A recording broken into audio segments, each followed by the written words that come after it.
مضل له ومن يضلل فلا هادي له وأشهد أن لا إله إلا الله وحده لا شريك له وأشهد أن محمدا عبده ورسوله يا أيها الذين آمنوا اتقوا الله حق تقاته ولا تموتن إلا وأنتم مسلمون يا أيها الناس اتقوا ربكم الذي خلقكم من نفس واحدة وخلق منها زوجها وبث منهما رجالا كثيرا ونساء واتقوا الله الذي تساءلون به والأرحام إن الله كان عليكم رقيبا يا أيها الذين آمنوا اتقوا الله وقولوا قولا سديدا يصلح لكم أعمالكم ويغفر لكم ذنوبكم ومن يطع الله ورسوله فقد فاز فوزا عظيما أما بعد فإن أصدق الحديث كتاب الله وأحسن الهدي هدي محمد صلى الله عليه وسلم وشر الأمور محدثاتها وكل محدثة بدعة وكل بدعة ضلالة وكل ضلالة في النار. أعوذ بالله السميع العليم من الشيطان الرجيم. بسم الله الرحمن الرحيم. وإلهكم إله واحد لا إله إلا هو الرحمن الرحيم. وقال تعالى في موضع آخر يا بني إنها إن تك مثقال حبة من خردل فتكن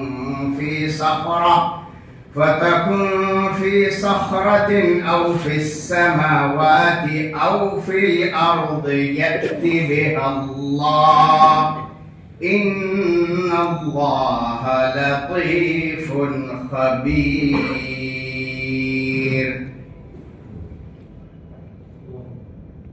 مکرم و محترم صدر جلسہ، علماء کرام و دیگر سامعین، اطراف سے آئے ہوئے مہمانان، اللہ رب العالمین کا بے پایا شکر و احسان ہے کہ اس نے مجھے آپ کے سامنے بیٹھ کر دین کے تعلق سے کچھ گفتگو کرنے کا موقع دیا۔ الہ العالمین ہمارے کہنے اور پھر ہم سب کے سننے کو اور سمجھنے کو قبول فرمائے اور ہمارے یہاں حاضری کو بھی قبول فرمائے اور جنت الفردوس میں ہمیں اس کا بہتر بدلہ دے۔ قرآن مجید کی کچھ آیتیں میں نے تلاوت کی ہیں۔ اللہ رب العالمین سے دعا ہے کہ الہ العالمین انہی آیات کی روشنی میں آپ تک حق اور صحیح بات کہنے اور ہمیں اور آپ کو سننے سے زیادہ عمل کرنے کی توفیق نصیب فرمائے۔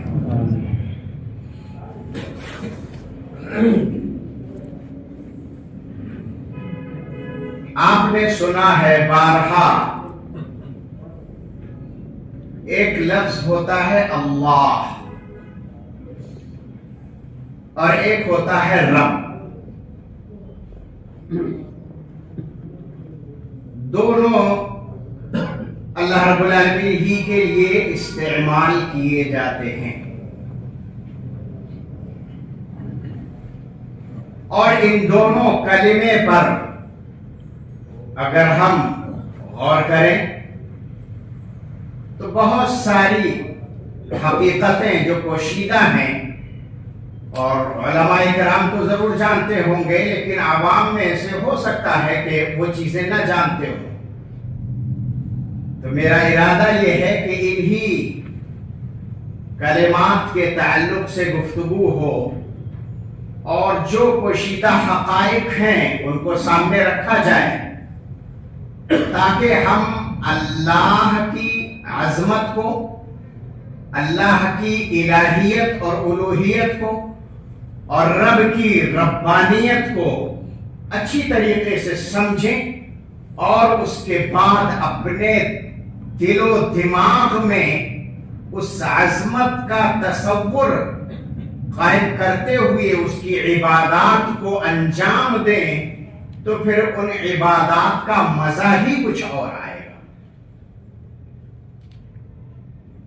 یہ ایک حقیقت ہے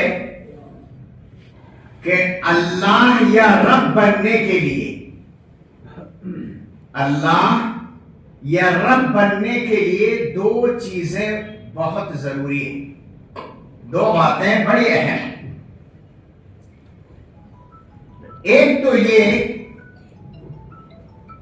کہ اس ذات کو مکمل علم اور جانکاری ہو، علم کامل ہو، پوری کائنات کی ہر چیز کا علم کامل ہو، اور دوسری قدرت کاملہ ہو، یعنی جس وقت وہ ذات جب چاہے اور جو چاہے، جہاں چاہے، جس طریقے سے چاہے اس کام کو انجام دے دے، اس کو قدرت کاملہ کہتے ہیں۔ گویا کہ رب بننے کے لیے دو چیزیں ضروری ہیں، ایک علم کامل اور ایک قدرت کاملہ۔ دو چیزیں اگر ہیں تو وہ رب بن سکتا ہے، دو صفتیں اگر پائی جاتی ہیں تو رب بن سکتا ہے، لیکن اگر دونوں میں سے کوئی بھی ایک نہیں ہے تو پھر وہ رب بننے کے لائق نہیں، وہ یا کہ وہ محتاج ہے، وہ عاجز ہے، وہ ناقص و ادھورا ہے، اس کا علم کامل نہیں ہے، قدرت اس کو مکمل حاصل نہیں۔ دونوں میں اگر کوئی بھی کمی ہے تو پھر وہ رب نہیں بن سکتا، اور یہ وہ معیار ہے، یہ وہ ترازو ہے، یہ وہ میزان ہے کہ اس پر رکھ کر کے آپ کوئی بھی کائنات کا شخص اگر الہ ہونے کا دعویٰ کرے، رب ہونے کا دعویٰ کرے، معبود بننے کا دعویٰ کرے، تو پھر اس میزان پر، اس ترازو پر رکھ کر کے آپ تول لیجئے، سارا کچا چٹھا سامنے آ جائے گا کہ وہ ان صفات کا حامل ہے یا نہیں۔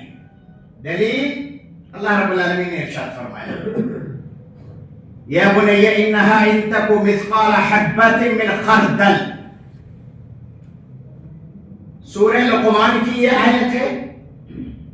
حضرت لقمان اپنے بیٹے کو نصیحت کرتے ہوئے کہتے ہیں کہ اے میرے بیٹے، انہا ان تک مثقال حبۃ من خردل، کہا کہ رائی کا ایک چھوٹا سا دانہ کیوں نہ ہو، معمولی سا دانہ، ذرہ۔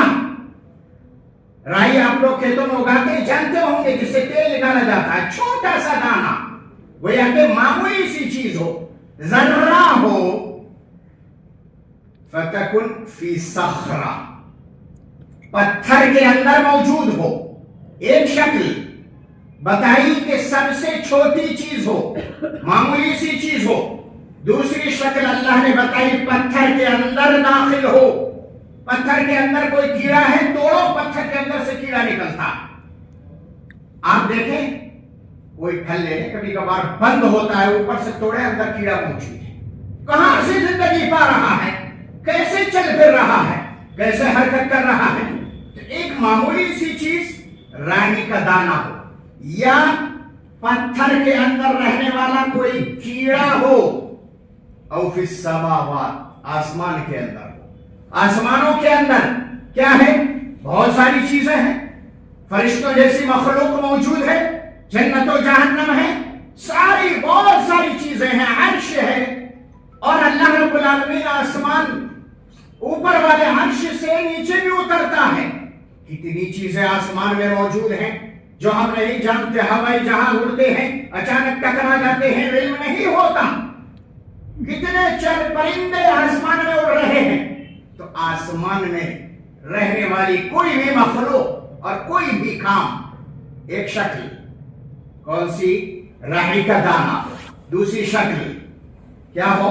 پتھر کے اندر باریک سا کیڑا چھپا ہوا ہو، تیسری شکل آسمان کی بلندیوں پر رہنے والی وہ چیز ہو، اور چوتھی او فی السماوات او فی الارض، زمین کے اندر ہو، زمین کی تہ میں موجود ہو۔ اور کتنے ایسے خزانے ہیں جو ہمیں پتہ نہیں ہے، زمین کی تہ میں موجود ہیں۔ سمندروں میں کتنی ایسی مچھلیاں ہیں جو ہمیں نہیں پتہ ہے، کتنی ایسی مخلوق ہے جو سمندر کی تہ میں موجود ہے۔ اچانک جہاز چلتا ہے، ڈوب جاتا ہے، انسان سے جو اس کا تعلق ہوتا ہے وہ ختم ہو جاتا ہے۔ یہ انسان کی عاجزی کی دلیل ہے۔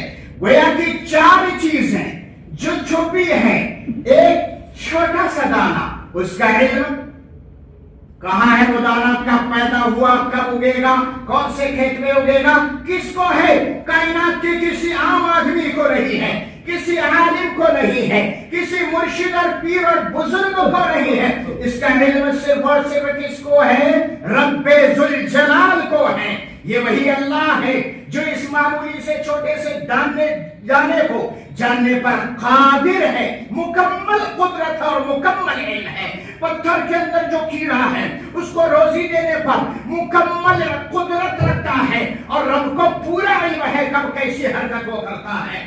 آسمان کی بلندیوں میں کون سی چیز ہے؟ رب کو مکمل قدرت ہے اور مکمل علم ہے۔ اور زمین کی تہ میں کتنے خزانے اور کتنی مخلوقات ہیں، اس رب کو ان کا مکمل علم اور مکمل قدرت ہے۔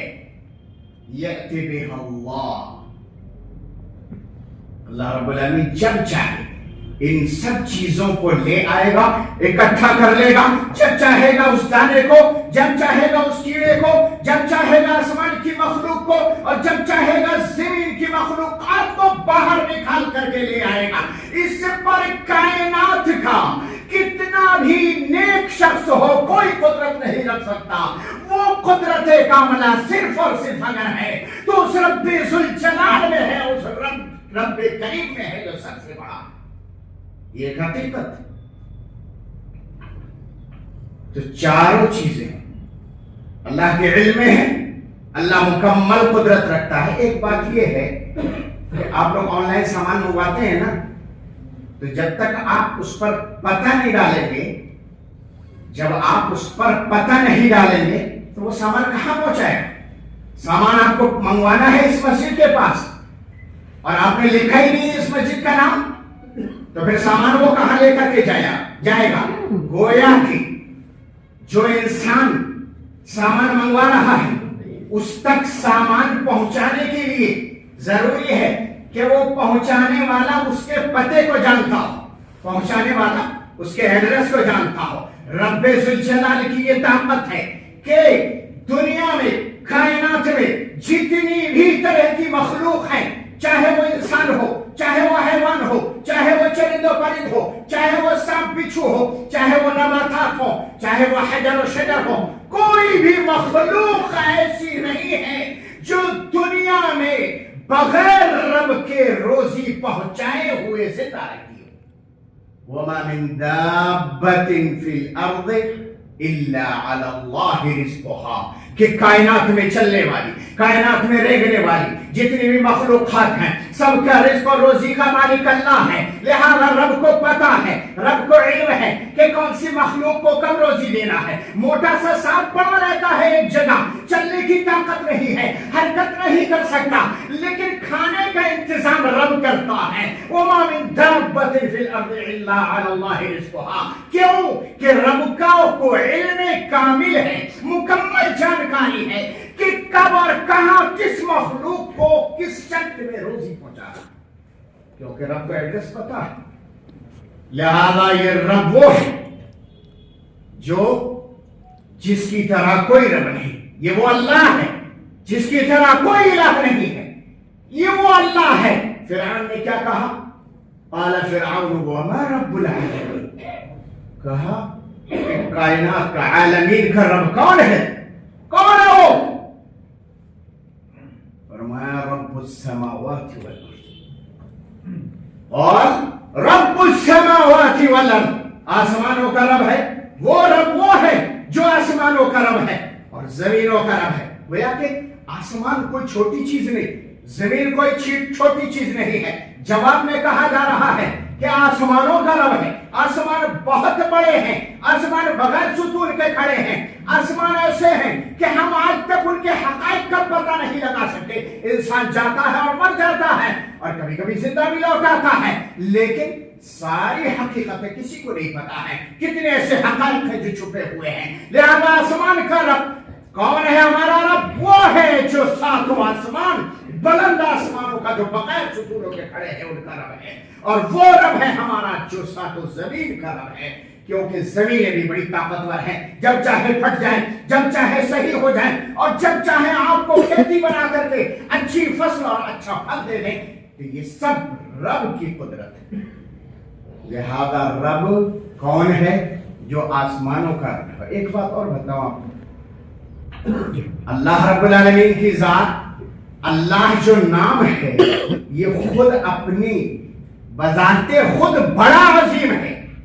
کسی نے آج تک دنیا میں، چاہے وہ مسلمان، چاہے وہ غیر مسلم ہو، عیسائی ہو، یہودی ہو، مجوسی ہو، کوئی بھی ہو، ان میں سے کسی نے اپنا نام اللہ کیوں نہیں رکھا؟ کسی نے رکھا؟ کوئی جانتا ہے کسی نے رکھا آج تک نام اللہ؟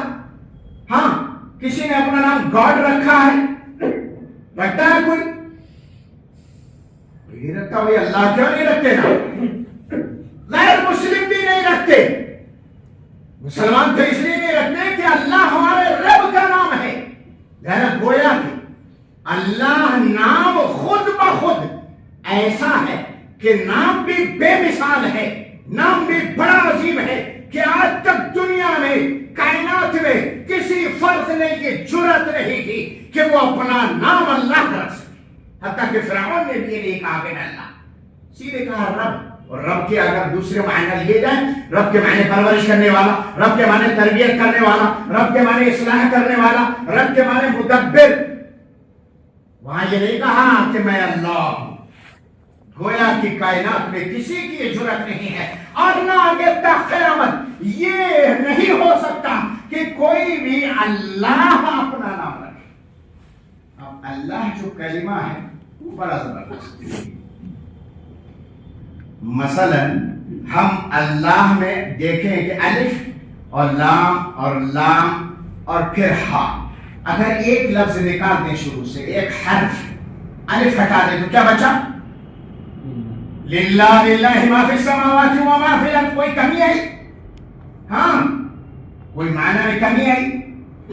اسی اللہ کے لیے آسمان و زمین ہے.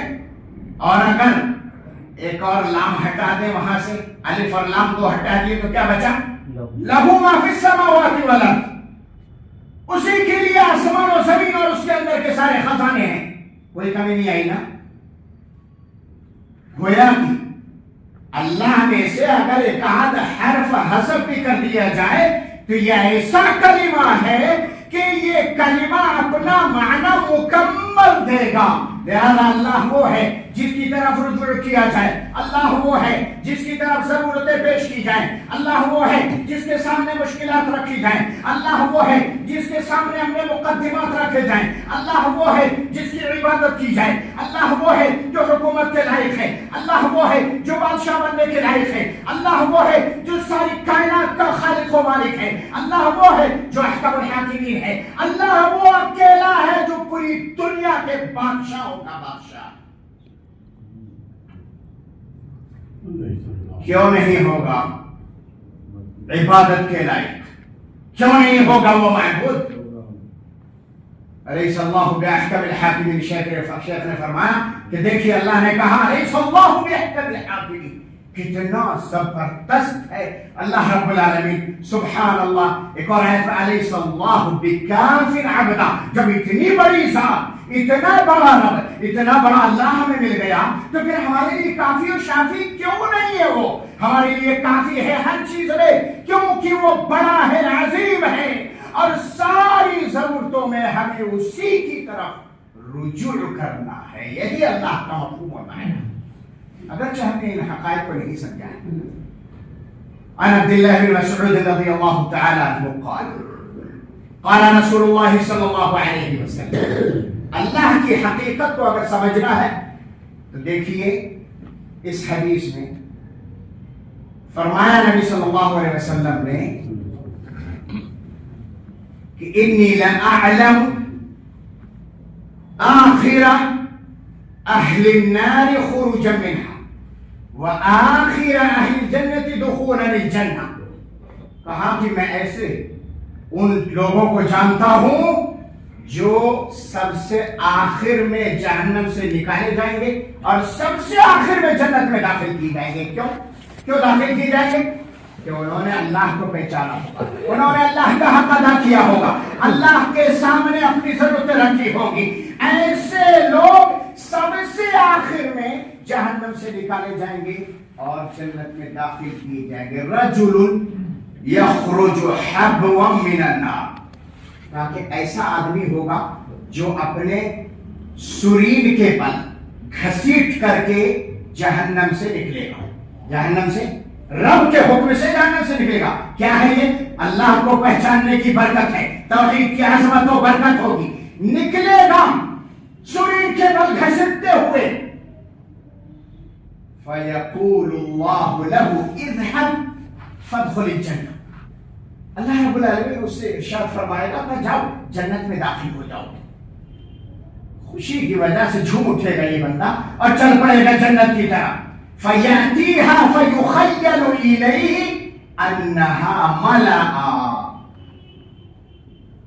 کہا وہ آدمی بیچارہ نکل کر کے جب اللہ فرمائے گا کہ جاؤ جنت میں چلے جاؤ، آرڈر مل گیا ہے، تو جائے گا جنت کی طرف، دیکھے گا جنت بھری ہوئی ہے. لوٹ کر کے آئے گا تو اسے پتہ لگے گا، یہ محسوس ہوگا کہ جنت بھری ہوئی ہے.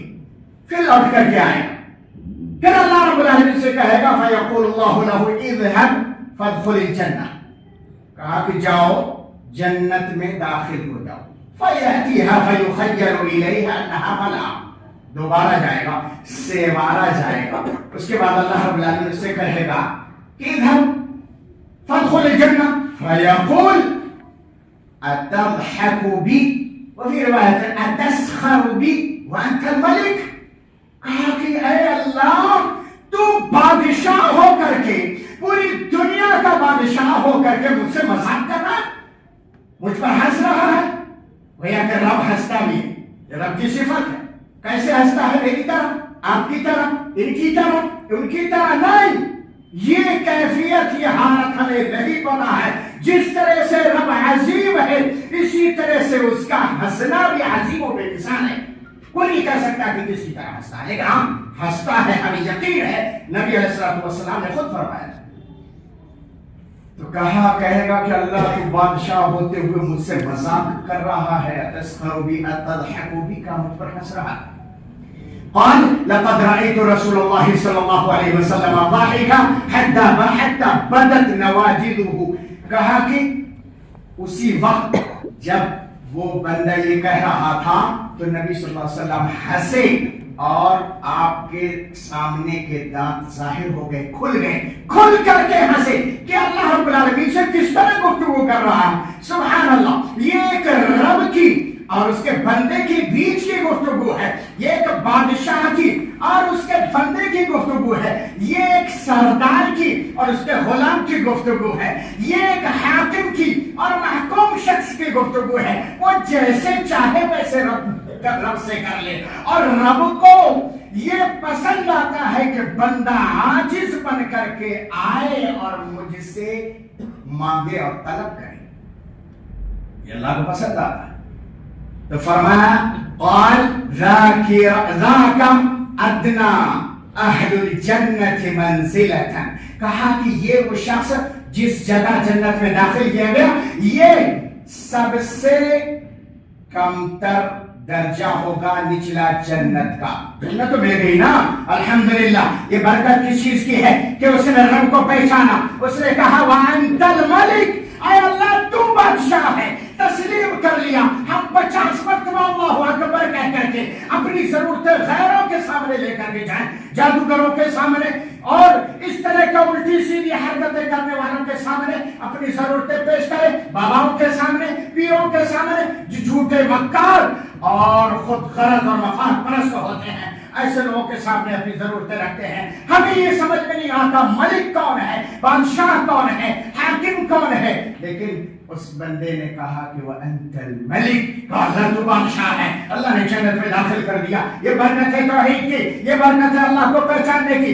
گویا معاصیات کی بنیاد پر، گناہوں کی بنیاد پر جہنم میں داخل تو ضرور کیا گیا، لیکن توحید کی بنیاد پر، اللہ کو پہچاننے کی بنیاد پر جنت میں داخل کر دیا گیا. الحمدللہ. اس سے بہتر بدلہ اور برکت کیا چاہیے؟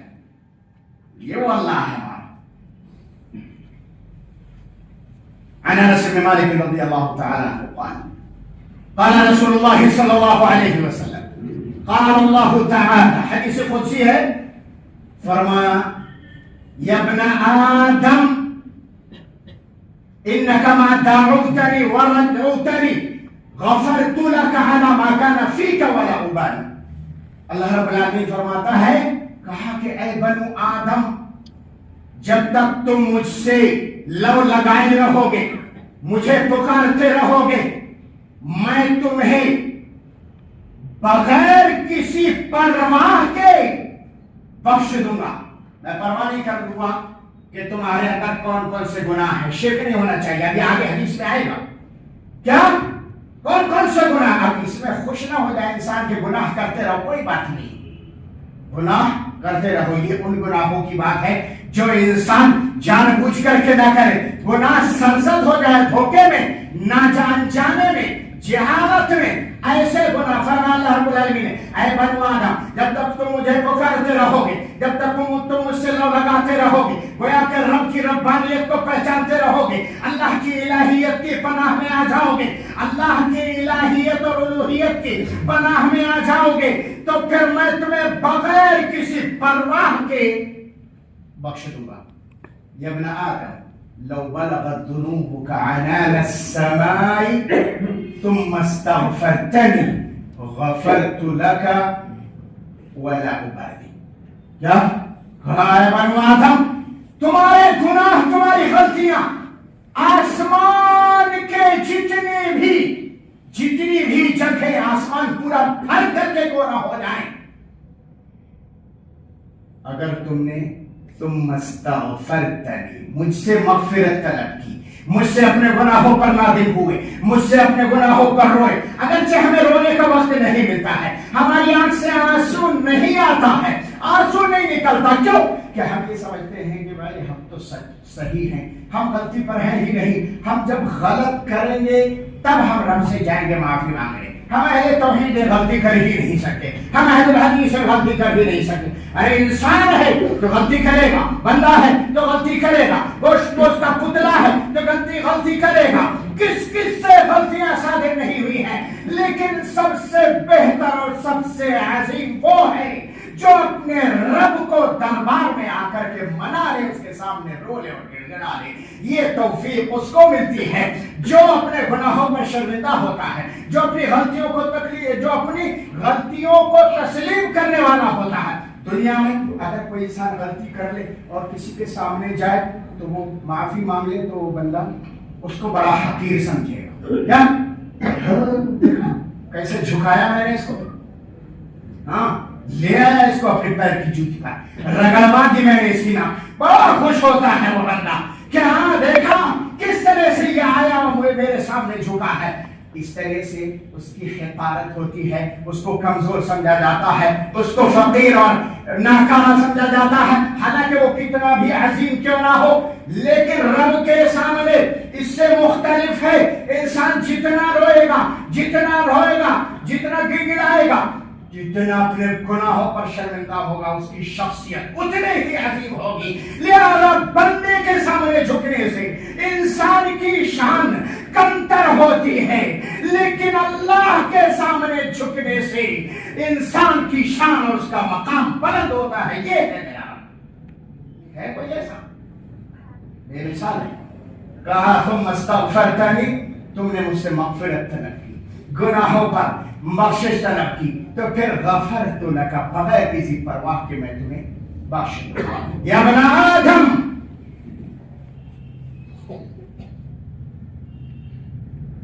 آگے والے ٹکڑے میں فرمایا اللہ رب العالمین نے کہ اے بنو آدم،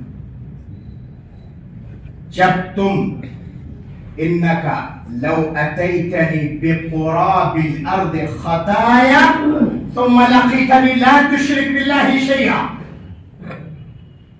لاتیتک بقرابها مغفرہ. فرمایا نبی صلی اللہ علیہ وسلم، اللہ رب العالمین نے کیا فرمایا؟ کہا کہ اے بنو آدم، تم گناہ کر کے میرے پاس آؤ گے اور زمین بھر کر کے گناہ لے کر کے آؤ گے، زمین بھر کر کے گناہ لے کر کے آؤ گے.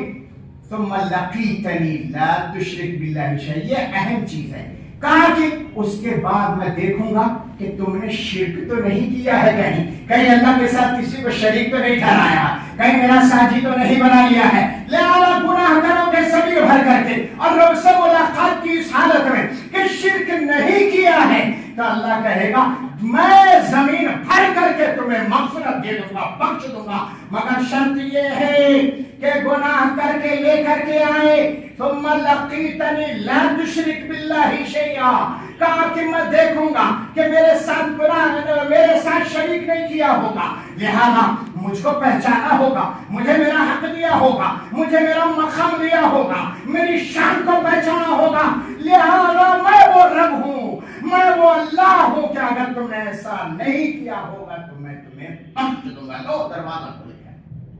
یہ برکت ہے رب کو پہچاننے کی، یہ برکت ہے اللہ کو پہچاننے کی، یہ توحید کی برکت ہے میرے بھائی. اور ایک اور حدیث سن لیں. عن ابن عباس رضی اللہ تعالی عنہما قال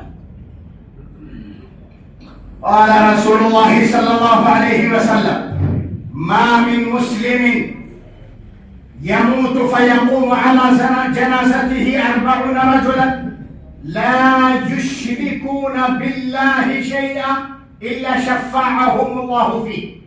نبی علیہ الصلوۃ والسلام ارشاد فرماتے ہیں، جہاں تھک جائیں بتا دینا، بات ختم ہو جائے گی. مائل بھی رک نہیں رہا، بہت بار پریشان کر. کہا کہ کوئی بھی ایسا مسلمان جنازہ جس پر 40 آدمی نماز پڑھ لیں، اللہ رب العالمین کی سفارش کو قبول کر لے گا، وہ اس کے لیے سفارش کریں گے. مگر وہ آدمی کیسے ہو؟ ہاں کیسے آدمی ہو؟ پیر بابا ہو، ہاں جبے کبے لگائے ہوئے ہو، ہاتھوں میں 5 اور 10 انگلیوں میں انگوٹھی پہنے ہوئے ہو، لمبی بڑے بڑے موٹے دانے کی تسبیح گلے میں پڑی ہو، ہاتھ میں رومال ہو، بڑا سا ڈنڈا ہو، ہاں اور نہ جانے کیا کیا جھمیلے ہو، وہ آدمی ہو؟ نا نا نا نا نا نا نا. کیا؟ لا یشرکون باللہ شیئا. کہ وہ 40 آدمی کوالٹی والے چاہیے. ہاں 40 آدمی کون سے چاہیے؟ وہ چاہیے جنہوں نے رب کو پہچانا ہوگا، جنہوں نے اللہ کے ساتھ شریک نہیں کیا ہوگا، جنہوں نے رب کی توحید کو تسلیم کیا ہوگا، جنہوں نے رب کو، اللہ کو اس کا حق اور اس کا مقام دیا ہوگا. وہ 40 آدمی جنہوں نے رب کے ساتھ کسی کو شریک نہیں ٹھہرایا ہوگا، انہی کی سفارش قبول ہوگی اور کسی کی سفارش قبول ہوگی. لہذا میرے بھائیوں، یہ بڑی عظیم چیز ہے. رب کو جس نے پہچان لیا، اللہ کے مقام کو جس نے سمجھ لیا، اللہ کی شان کو جس نے سمجھ لیا، تو اس کے سارے معاملات حل ہو گئے. دنیا بھی آسان اور آخرت بھی آسان انشاءاللہ. آزمائشیں وقتی ہوتی ہیں، مشکلات آتی ہیں توحید والوں کو، لیکن اگرچہ وہ تھوڑے ہوتے ہیں، کم تعداد میں ہوتے ہیں، پھر بھی الحمدللہ توحید کی طاقت، ایمان کی غیرت اور اللہ رب العالمین کی طرف سے ملنے والی جو قوت اور استحکام ہے جو اس کے دل میں ہوتا ہے وہ ہر طاقت سے لڑنے کے لیے تیار ہو جاتا ہے. بڑے بڑے پہاڑ سامنے آ جاتے ہیں, ان سے ٹکرا جاتا ہے اکیلا ہو کر کے بھی, کہ وہ ایسے ہی ہوتا ہے جیسے ابراہیم علیہ السلام پوری قوم سے لڑ جاتے تھے, اکیلے رہ کر کے قوم کے سارے بتوں کو توڑ ڈالا اور ختم کر دیا, تہس نہس کر دیا. نوجوان تھے, طاقتور تھے. آج کی طرح ہمارے گٹکے کھانے والے نوجوان نہیں تھے, ہمارے یہ گٹکے کھا کھا کر کے بدبوئیں پھیلا کر کے پھسپھسے نوجوان نہیں تھے.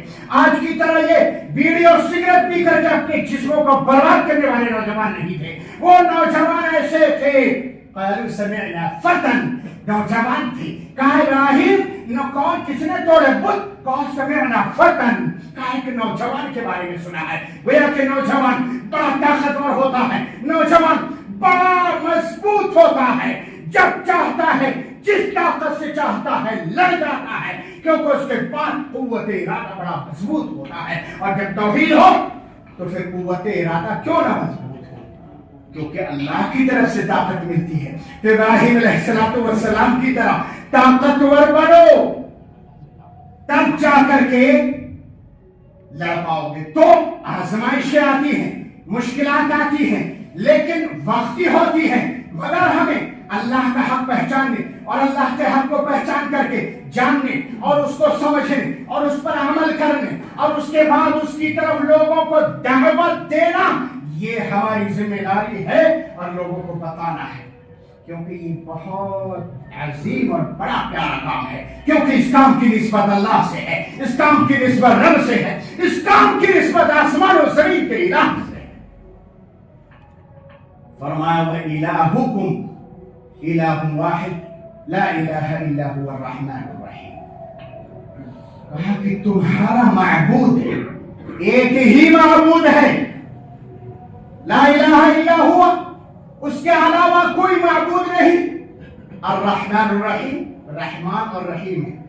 تھوڑا سا اگر آپ غور کر لیں, تھوڑی سی علمی بات ہے یہ, تھوڑی سی توجہ. اللہ نے فرمایا وَإِلَٰهُكُمْ إِلَٰهٌ وَاحِدٌ, ایک جملہ. دوسرا فرمایا کیا, لا الہ الا ہوا, دوسرا جملہ. الرحمن الرحیم, تیسرا جملہ. تینوں کے معنی تقریباً ایک ہیں. الہکم الہ واحد, تمہارا معبود ایک ہی معبود ہے. لا الہ الا ہوا, الا ہوا, اس کے علاوہ کوئی معبود نہیں, یعنی ایک ہی معبود ہے. الرحمن الرحیم, اللہ وہی ہے جو رحمان الرحیم ہے. تینوں کا تقریباً ایک ہی معنی ہے. تو ایک ہی معنی کے اتنے سارے الفاظ کیوں اکٹھا کر دیے اللہ رب العالمین؟ بہت ساری وجوہات ہیں, ان میں سے ایک وجہ یہ کہ جہاں پر اس طرح سے قرآن میں یا حدیث میں تکرار ہوتی ہے ایک جیسے الفاظ کی, تو ان کا مقصد یہ ہوتا ہے کہ کسی شخص کے یا سننے والے کے دل میں اس چیز کی عظمت کو جاگوزی کر دیا جائے, گھسا دیا جائے. جیسے مثلا کوئی بات آدمی کو سمجھانا ہو اور جو زیادہ ضروری ہے تو پھر اس سے بار بار وہ بات کہی جاتی ہے کہ بھائی صاحب دیکھو یہ کام مت بھولنا, ہاں بھیا یہ کام مت بھولنا, ہاں بھیا کل صبح یہ کام کرنا ہے آپ کو, مثلا یہ پنکھا لگانا, ہاں بھائی گھر میں بول رہے کل پنکھا لگانا ہے, کل آپ کو آ کر کے پنکھا لگانا. بار بار متولی صاحب کہتے ہیں. اسی طرح اللہ رب العالمین توحید کی عظمت کو, اللہ کی الوہیت کو دل میں جاگوزی کرنے کے لیے, دل میں پیوست کرنے کے لیے تکرار کے ساتھ ایک جیسے الفاظ استعمال کر کے یہ کہا ہے کہ لوگوں اللہ ایک ہی ہے, لہذا اس کو تسلیم کر لو رحمان الرحیم. اور ایک اور معنی ہے, وہ یہ ہے کہ لوگوں خوش ہو جاؤ. ہاں لوگوں خوش ہو جاؤ, توحید والوں خوش ہو جاؤ. الہکم الہ واحد, ارے تمہارا معبود تو ایک ہی معبود ہے, تمہارا اللہ تو ایک ہی اللہ ہے. تمہیں درسیوں معبودان کے سامنے سر جھکانے کی ضرورت نہیں پڑتی, تمہارا معبود تو ایک ہی معبود ہے, لہذا ہزاروں کے سامنے جھکنے کی ضرورت نہیں پڑتی. خوشی کی بات ہے کہ تمہارا سر جھکتا ہے تو صرف ایک ہی کے سامنے جھکتا ہے, یہ تمہارے لیے بڑی فخر کی بات ہے. تو تمہارا معبود ایک ہی معبود. ایک اور تفسیر بتائی گئی ہے, اصل میں جب اللہ نے فرمایا وَإِلَٰهُكُمْ إِلَٰهٌ وَاحِدٌ. یہ خطاب کس سے ہوا؟ نبی صلی اللہ علیہ وسلم سے، صحابہ سے، ٹھیک ہے، مسلمانوں سے. تو کہیں ایسا نہ ہو کہ کفار کے ذہن میں یہ آ جائے کہ ارے یار وہ تو مسلمانوں ہی کا الہ ہے. ہاں کہا کیا؟ ارے وہ تو مسلمانوں ہی کا معبود ہے، ہمارا تھوڑی ہے. الہکم الہ واحد، تمہارا ہی ایک ہی الہ ہے نا، ہمارا تھوڑی ہے، وہی تمہارا ہے. یہ اسی لیے اللہ نے کہا لا الہ الا ہوا، کہا کہ لوگ تمہارا معبود تو ایک معبود ہے ہی، مگر غیروں کے لیے بھی، دوسروں کے لیے بھی لا الہ الا ہوا، اس اللہ کے علاوہ کوئی معبود نہیں ہے. انہیں کیا یہ اللہ رب العالمین کا مقصد ہے. اور ایک اور تفسیر، اور ساری تفسیریں اپنی جگہ صحیح، کیا ہے کہ الہ کا جب اللہ نے استعمال کیا لفظ الہ، کہا الہکم الہ واحد، تو الہ اور اللہ بڑا عظیم ہے، بہت بڑا ہے. سب جانتے ہیں، چاہے وہ مسلمان ہو یا غیر مسلم، کہ جو طاقت ہے وہ صرف الہ کے پاس ہے، جب چاہے جو چاہے وہ کر سکتا ہے. لہذا کہیں ایسا نہ ہو کہ کفار کے دل میں یہ چیز آ جائے کہ ارے وہ تو بہت بڑا الہ ہے، بہت بڑا سلطان وقت ہے، بہت طاقتور ہے، وہ غالب ہے ہر چیز پر، بڑا عظیم ہے. تو ان کے دل میں کہیں ڈر نہ بیٹھ جائے کہ اور وہ کہیں ایسا نہ ہو کہ ہمیں نہ بخشے یا ہمارے ایمان لانے کو قبول نہ کرے. ان کے دل میں یہ ڈر اور اندیشہ نہ بیٹھ جائے. اللہ نے فرمایا هو الرحمن الرحیم، ارے وہ تو بڑا رحمان الرحیم ہے، وہ بڑے ہونے کے ساتھ ساتھ بڑا شفقت برتنے والا ہے، بڑا عظیم ہونے کے ساتھ ساتھ بڑا رحم دل ہے، رحمت کا دریا ہے، رحمت کا سمندر ہے. الرحمن الرحیم. تو پتہ یہ لگا کہ اللہ بہت عظیم ہے، ہمیں ملا ہے، اللہ اکیلا ہے. ہم خوش ہو جائیں کہ ہمیں غیروں کے سامنے جھکنا نہیں پڑتا، ہمارا الہ ایک ہے. اب یہ اللہ کے ایک ہونے والی بات یہی توحید ہے نا، یہی توحید ہے. عبادت میں اللہ کے ایک ہونے والی بات، اسی کو توحید کہا جاتا ہے نا، یہی توحید ہے. تو یہ توحید ایسی ہے کہ کائنات کے ہر شخص نے اس کو تسلیم کیا ہے، اور یہ کائنات کے ہر شخص کو ماننا پڑے گا، چاہے وہ انکار کرے زبانی طور پر، لیکن اس کے اعضاء اور اس کا دل اس بات کی گواہی اندر سے ضرور دیتا ہے کہ اللہ رب العالمین الہ ہے اور آسمان و زمین کا کوئی رب ہے. کل قد علم صلاتہ و تسبیحہ، کائنات کے ہر شخص نے، ہر مخلوق نے، چاہے وہ کوئی بھی مخلوق ہو، پرندے بھی اس میں شامل ہیں، شجر و حجر بھی اس میں شامل ہے، ساری مخلوق اللہ کی توحید کی گواہی دیتے ہیں. اور اگر کوئی یہ کہتا ہے کہ ایسا نہیں ہے تو گویا کہ وہ کائنات کی مخالفت کر رہا ہے، کائنات کا باغی ہے، کیونکہ پوری کائنات اس بات کی گواہی دے رہی ہے وَإِن مِّن شَيْءٍ إِلَّا يُسَبِّحُ بِحَمْدِهِ. کائنات میں، دنیا میں رب کی تسبیح ساری مخلوقات بیان کرتی ہے. آپ نے سے کسی نے حج کیا ہے، دیکھا ہے کبھی کبھار ایسا ہوتا ہے کہ کبوتر وہاں سب پر آ کر کے بیٹھا اور سر جھکایا اور پڑا ہوا ہے سجدے میں. ہاں یہ شکل دیکھی ہے، لیکن اللہ نے فرمایا وَإِن مِّن شَيْءٍ إِلَّا يُسَبِّحُ بِحَمْدِهِ وَلَكِن لَّا تَفْقَهُونَ تَسْبِيحَهُ. کہا کہ کائنات کی ہر مخلوق اللہ رب العالمین کی تسبیح اور توحید کا اقرار کرتی ہے، لیکن اس کی توحید کا طریقہ کار کیا ہے، وہ طریقہ ہم نہیں جانتے کہ وہ کیسے رب کو سجدہ کرتی ہے، وہ کیسے رب کی تسبیح بیان کرتی ہے، وہ ہم نہیں سمجھتے ہیں. ہمیں سمجھ میں نہیں آتا کہ وہ کیسے اللہ کی تسبیح بیان کر رہی ہے. اور اگر آپ نے ہدہد کا واقعہ سنا ہے، بہت مشہور ہے ہدہد کا واقعہ، کہ سلیمان علیہ السلام کے زمانے میں ہدہد پرندہ، پرندہ ہے نا، تو پرندہ بھی ہدہد پرندے سے جب گفتگو کی حضرت سلیمان علیہ السلام نے، تو پرندے نے سب سے پہلے توحید پر تقریر کی.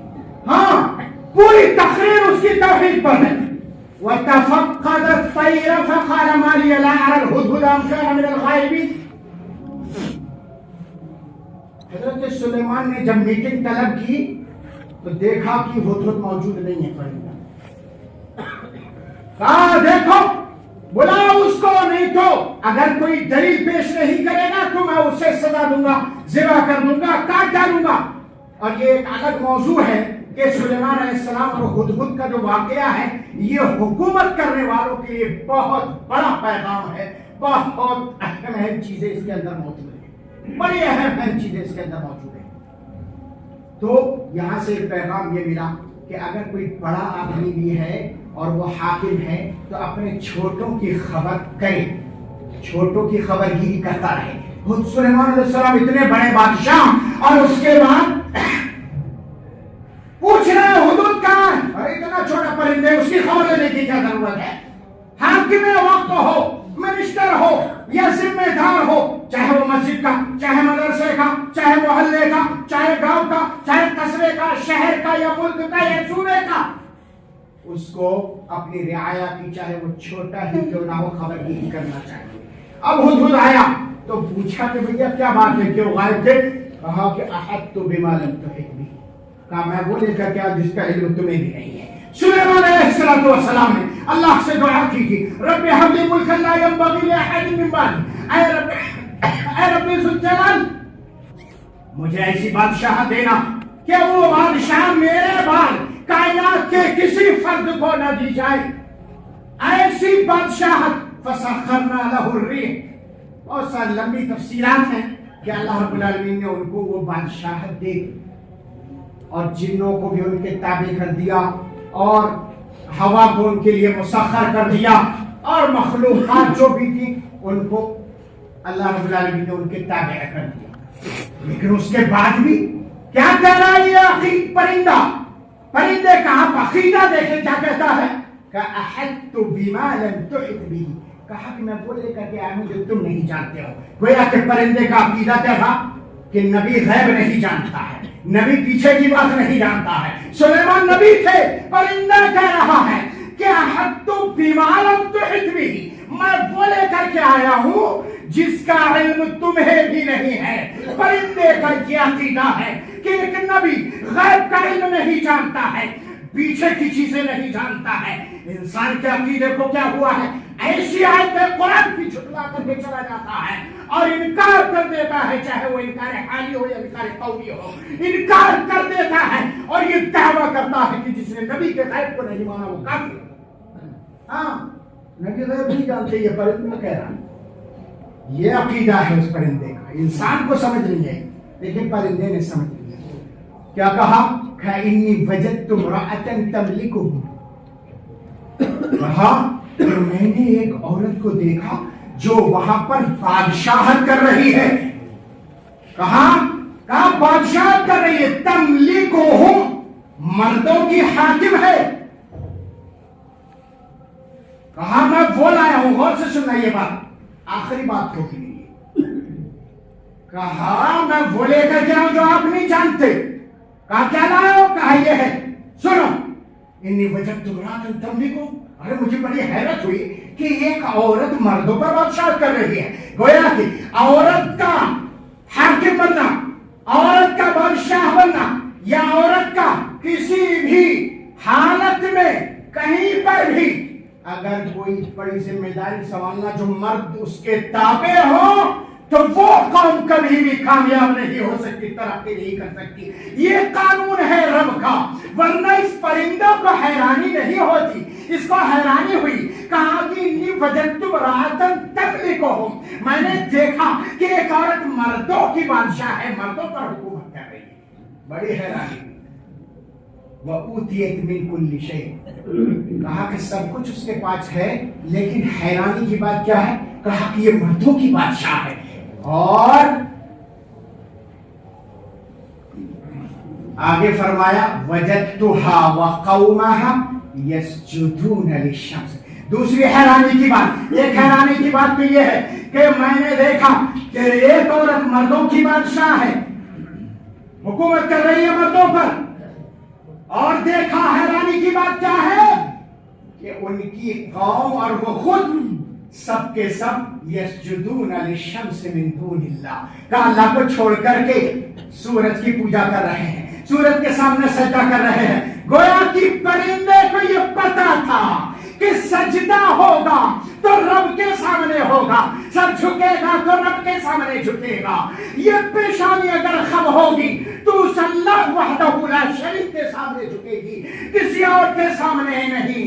لیکن انسان کو پتا نہیں، انسان جاہل، انسان انہو کان ظلوما جہولا. پرندے کو پتا ہے، انسان کو پتا نہیں ہے. یہ تقریر کہیں کی چل رہی ہے؟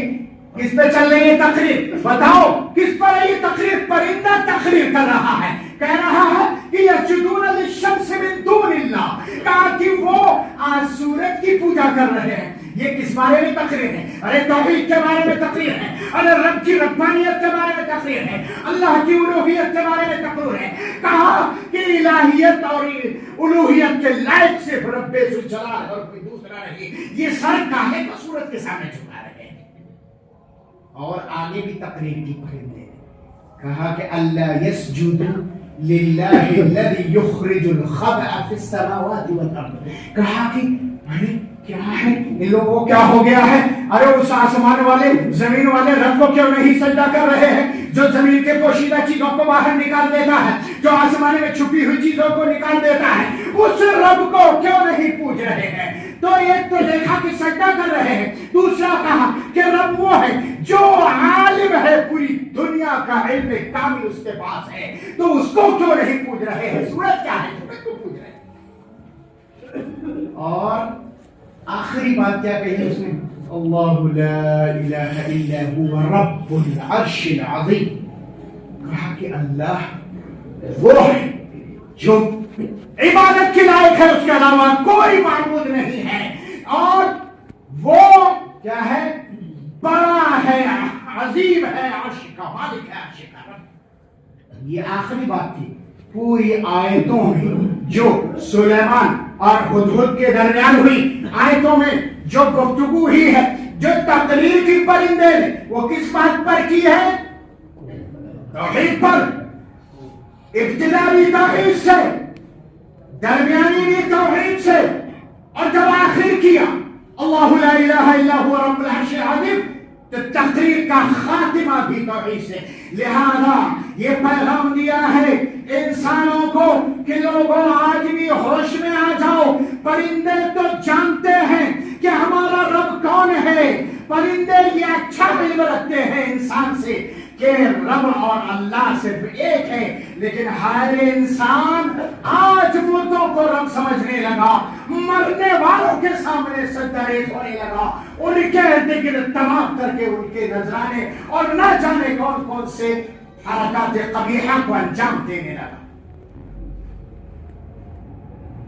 آپ جانتے ہیں نا بھیا، کیوں کسی سے اگر پوچھو، ہمارا تعلق بریلی سے ہے اور ہم عام طور پر اسی طرح کی گفتگو ہوتی رہتی ہے، برابر کوئی بھی آدمی ہو سوال جواب کا ایک سلسلہ جاری رہتا ہے، اور یہ گفتگو یوں ہی چلتی ہے، اور اس کا بڑا فائدہ ہوتا ہے، کبھی انفرادی طور پر، کبھی چھوٹی مجلسوں میں اور کبھی بڑی مجلسوں میں. الحمدللہ بہت سارے لوگ شرک سے توبہ کر کے الحمدللہ بریلی شہر کے اندر پہلے کوئی ہمارا نام لینے والا نہیں تھا، لیکن آج الحمدللہ رب ذوالجلال کا اتنا احسان اور اتنا بڑا شکر ہے کہ آج اس بریلی شہر میں 5 اور 5.5 مسجد ہیں. ایک مسجد ایسی ہے کہ جو بچی ہوئی ہے، آدھے مطلب مقدمہ کئی دفعہ اس میں چل چکا ہے، لیکن الحمدللہ اس مسجد میں امام اہل حدیث ہی رہتا ہے، اگرچہ اس میں 2 جماعتیں ہوتی ہیں، پہلے اہل حدیث نماز پڑھتے ہیں، بعد میں بریلوی لوگ نماز پڑھتے ہیں. لیکن الحمدللہ آج وہاں پر لوگ خوف کھاتے ہیں توحید سے، توحید والے کو دیکھ کر کے لرزہ طاری ہوتا ہے، کانپتے ہیں کہ ہمیں اس سے بات کرنا، نہ نہ نہ نہ نہ اس سے بات نہیں کرنا. نام لے دو، ہاں بھائی فلاں، اور ارے نہ نہ نہ نہ وہ اس سے بات نہیں کریں گے. کیوں ڈر رہے ہو بھائی؟ لہذا توحید ہمیں طاقت دیتی ہے، توحید ہمارے اندر سے ایک عجیب سی جذبہ اور ایک عجیب سی قوت پیدا کر کے باہر نکالتی ہے، جو ہمیں سکھاتی ہے کہ سامنے کوئی بھی ہو، جبل ہو، پہاڑ ہو، درخت ہو، کوئی بھی طاقت ہو، ہم انشاءاللہ اچھے ڈھنگ سے دعوت دیں گے اور اس کے بعد اس کو سمجھانے کی پوری کوشش کریں گے۔ اپنے پاس چھپا کے مت رکھو، خود نماز پڑھ لینا یا خود کو موحد بنا کر کے بند کر کے رکھ لینا، حاجی صاحب بڑے نمازی ہیں، فلاں بڑے نمازی ہیں، یہ کافی نہیں ہے۔ نیک ہونا اور نیک ہو کر کے دوسرے کو نیک بنانا، دونوں میں فرق ہے۔ نیک ہوتے ہوئے، نیک اگر اس بستی میں سارے کے سارے افراد نمازی ہوں، کسی کو کوئی دین کی نہ بات نہ بتاتے ہو، توحید کا پیغام نہ دیتے ہو، تو کیا عذاب سے بچ جائیں گے؟ نہیں، عذاب آئے گا، ہلاک ہو جائے گی امت۔ لیکن ہاں، اگر دوسروں کو نیک بنانے کا کام کرتے ہیں، دعوت کا کام کرتے ہیں، دوسرے کی اصلاح کرتے ہیں، وَمَا كَانَ رَبُّكَ لِيُهْلِكَ الْقُرَى بِظُلْمٍ وَأَهْلُهَا مُصْلِحُونَ۔ کہا اللہ رب العالمین بستیوں کو اس حالت میں ہلاک و برباد نہیں کرے گا جب ان کے درمیان اصلاح کرنے والے لوگ موجود ہوں گے۔ گویا کہ نیک بننے والے نہیں کہا اللہ نے، صالحون نہیں کہا کہ نیک ہوں گے تو پھر ممکن ہے کہ عذاب آ جائے، لیکن اگر مصلح ہوں گے تو پھر عذاب نہیں ہوگا۔ اور اس سلسلے مجھے روایت یاد آ رہی ہے، بات لمبی ہو رہی ہے۔ حضرت عائشہ رضی اللہ تعالی عنہا نے پوچھا تھا انہلک وفینا الصالحون، کہا کہ ہم ہلاک و برباد ہو جائیں گے جب ہمارے درمیان نیک لوگ موجود ہوں گے؟ کہا کہ نعم اذا کثر الخبث۔ اور ایک روایت میں ہے اذا ظہرت القینات والمعازف وشربت الخمور۔ یہ ساری روایتیں ہیں۔ کہا کہ نیک لوگوں کی موجودگی میں ہلاکت و بربادی آئے گی، لیکن نیک دوسرے کو اگر بنانے والے ہوں گے، مصلح ہوں گے، تو انشاءاللہ وہ قوم ہلاکت اور بربادی سے بچ جائے گی۔ تو اگر کسی سے ہم سوال کریں کہ بھیا یہاں سجدہ کیوں کیا، تم نے کہا بابا زندہ ہے، بابا سن رہے، پیر بابا سن رہے، پیر بابا سن رہے۔ ہوتا یہ ہے زندگی میں اگر وہ شخص کہیں موجود ہے، مثلا یہاں موجود ہے کہانی والا، اور سیونی سے کوئی آدمی اس بابا کو پکارے تو زندگی میں کبھی اس نے سنا؟ ہاں کبھی سنے گا؟ یا بابن بابا آپ چلے جائیں، ارے دور جانے کی ضرورت ہے، یہاں مقتدر بھائی کے گھر چلے جایا، وہاں سے آواز مارے یہاں جا کر، ہاں سنے گا بابا؟ نہیں سنے۔ اور وہاں جب کفن دفن سب کچھ ہو گیا اور پتہ نہیں کتنے کنٹل مٹی کے نیچے دب گیا بابا، تو اس کے بعد ہم آئے اور ان کے سامنے سجدہ کیا، بابا نے سب کچھ سن لیا، ارے زندہ تھا، آنکھ کھلی تھی، کان کھلے ہوئے تھے، تب نہ سن سکا، اور آج مٹی کے نیچے دفن ہو گیا اور ساری قوتیں ختم ہو چکی ہے سننے کی، دیکھنے کی، بولنے کی، تو اب کیسے سنے گا؟ نہیں سن سکتا۔ دلیل عن ابي موسى الاشعري رضي الله تعالى عنه قال رسول الله صلى الله عليه وسلم اذا وضعت الجنازه واحتملها الرجال على اعناقهم فان كانت صالحه قالت قدموني وان كانت غير صالحه قالت ويحك اين يذهب بها يسمع صوتها كل شيء الا الانسان ولو سمعها الانسان لسعق۔ بس اس کے بعد انشاءاللہ بات ختم ہو جائے گی۔ فرمایا نبی صلی اللہ علیہ وسلم، کیا بڑی پیاری بات، بہت پیاری، کہا کہ جب انسان مر جاتا ہے اور مرنے کے بعد لوگ اس کے جنازے کو تیار کر کے کندھوں پر اٹھا کر لے کر چلتے ہیں، بابا بھی کتنا کمزور ہے، اپنا جنازہ بھی نہیں لے کر جا سکتا، دوسروں کے کندھوں کا جو محتاج ہو، دوسروں کے کفن دینے کا جو محتاج ہو، دوسرے کے غسل دینے کا جو محتاج ہو، دوسروں کے خوشبو اور عطر لگانے کا جو محتاج ہو، دوسروں کے اٹھانے کا قبرستان تک لے جانے کا جو محتاج ہو، وہ آپ کی بات قبر پر کیسے سن سکتا ہے؟ عقل بھی انسان کی معاف ہو چکی ہے۔ کہا کہ جب کندھوں پر اٹھا کر کے چلتے ہیں تو اس کے وقت کیا ہوتا ہے؟ نیک اگر ہوتا ہے تو کہتا ہے کہ بھیا جلدی لے کر چلو، قدمونی قدمونی، کہا جلدی مجھے قبرستان پہنچاؤ، جلدی مجھے دفن کرو، یعنی تکفین میں جلدی کرنے کے لیے وہ بولتا ہے۔ اور اگر نیک نہیں ہوتا تو کیا ہوتا؟ ہائے ہلاکت و برباد، یہ کہاں لے کر کے جا رہے ہیں مجھے؟ ارے کس جگہ لے کر کے جا رہے ہیں مجھے؟ کہاں لے کر کے جا رہے ہیں؟ وہ چیختا چلاتا ہے اور اس کی آواز کائنات کی ہر مخلوق سنتی ہے سوائے انسان کے، اور اگر انسان سن لے لَصَعِقَ، کہا کہ بے ہوش ہو کر کے گر جائے گی، اتنی خطرناک اس کی آواز ہوتی ہے۔ بابا کو تو خود پتہ نہیں ہے کہ حال کیا ہے وہاں، وہ تمہاری کہاں سنے گا، اپنی آپ کو تو پہلے بچا لے۔ تو کہنے کا مطلب یہ ہے کہ جنازہ آپ کے کندھوں پر ہوتا ہے، آپ سے قریب ہوتا ہے، اور ہو سکتا ہے کہ بابا کے ماننے والے مرید بھی اس میں موجود ہو، وہ اپنے کندھے پر اٹھا کر کے پہنچا رہے ہیں۔ اب جنازہ بول رہا ہے، کہہ رہا ہے قالت، کہا اگر نیک ہے تو کہتا ہے مجھے جلدی پہنچاؤ جلدی پہنچاؤ۔ اب بتاؤ، جنازہ بول رہا ہے، جنازہ کہہ رہا ہے، تو کسی نے سنا؟ کندھے پر لے جانے والوں نے کبھی سنا؟ جنازہ جو اٹھا کر لے کر چل رہے کسی نے سنا؟ قبر میں اتارنے والوں نے سنا؟ مٹی ڈالنے والوں نے سنا؟ تختے رکھنے والوں نے سنا؟ یا کسی نے سنا؟ کوئی تو بتائے بھیا۔ ہاں کہہ رہا، حدیث کہہ رہی ہے قالت، قالا کے معنی کسی سے پوچھ لو سب جانتے ہیں، قالا کا مطلب کہنا۔ قالت قدمونی، کہتا ہے وہ جنازہ کہ مجھے جلدی پہنچاؤ جلدی پہنچاؤ۔ اور جب برا ہوتا ہے تو قالت کہتا ہے ویحک، ارے ہائے مصیبت، کہاں لے کر کے جا رہے ہیں مجھے؟ ارے کس نے سنا ہے بتاؤ؟ حدیث تو خود کہہ رہی ہے کہ انسان سن ہی نہیں سکتے، جس کو ہم سنا نہیں سکتے، جس کی بات ہم خود سن نہیں سکتے، تو پھر اس سے مانگ کیسے سکتے ہیں؟ اور یہ کیسے تصور پیدا ہو گیا کہ جب کندھے پر تھا تو نہیں سنا، نہلوایا تب نہیں سنا اس کی بات کو، کفن پہنایا نہیں سنا، صابن لگایا نہیں سنا، لیکن جب قبر میں مٹی کے نیچے دفن کر دیا تب سنا۔ پتہ نہیں بول رہا ہے نہیں بول رہا ہے۔ یہاں تو اللہ کے نبی فرما رہے ہیں کندھے پر اٹھا کر جب چلتا ہے تب وہ بولتا ہے، تو پھر بولنا یہاں کوئی نہیں سن رہا تو وہاں کیسے سنے گا؟ ایسا یہ عقل کا جو استعمال کرتا ہے نا دین میں، تو یوں ہی ہوتا ہے کہ آنکھ بند کر کے عقل کا عمل دخل نہیں دینا، جیسا ہمارے مولوی صاحب نے یا پیر صاحب نے کہہ دیا ہے، جو وہ ڈاکے ڈال کر کے انسان کے توحید عقیدہ اور ایمان کو برباد کر رہے ہیں، اس کے منہج کو خراب کر رہے ہیں، ایسے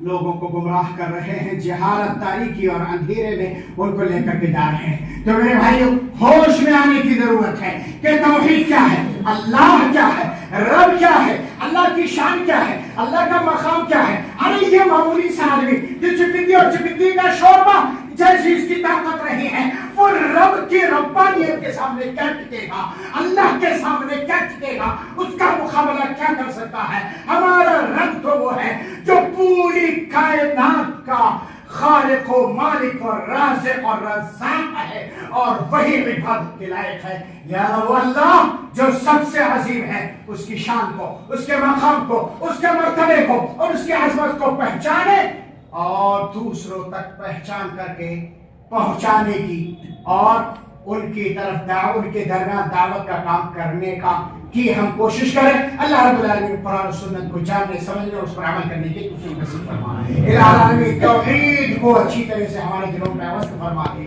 الہ العالمین اللہ کی شان اور اس کے مقام کو سمجھنے کی توفیق نصیب فرما۔ الہ العالمین ہم کو سچا پکا موحد بنا دے۔ الہ العالمین کتاب اللہ اور سنت رسول پر عمل کرنے والا بنا دے۔ الہ العالمین ہمارے معاشرے کی اصلاح فرما دے۔ الہ العالمین ہمارے اندر ایمانی تبدیلی پیدا فرما دے۔ الہ العالمین ہمیں ایمان سے محبت کرنے والا بنا دے۔ الہ العالمین ہمارے اندر ایک ایسا دینی جذبہ پیدا فرما دے جس سے پتہ لگے کہ یہ دینی اور موحدین کا معاشرہ اور ماحول ہے۔ اللہ رب العالمین دنیا کے اندر عزت، عظمت اور سربلندی کے ساتھ زندہ رکھ، اور جب خاتمہ ہو تو ہمارا خاتمہ ایمان اور توحید کا ہو۔ آمین۔ وصلی اللہ علی نبینا محمد وعلی آلہ وصحبہ اجمعین۔ والسلام علیکم ورحمۃ اللہ وبرکاتہ۔